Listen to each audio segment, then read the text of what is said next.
olvida, oh Señor, tu sufrimiento en la cruz, cuando estos clavos traspasaron en tus manos, Señor. Agradecido estoy por tu infinito amor, y sé que por tu muerte en la cruz mi alma salvada fue.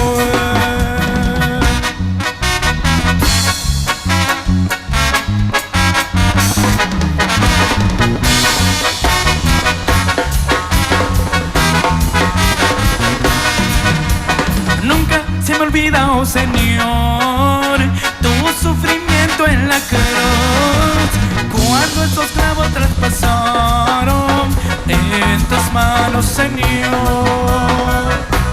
Agradecido estoy por tu infinito amor, y sé que por tu muerte en la cruz mi alma salvada fue.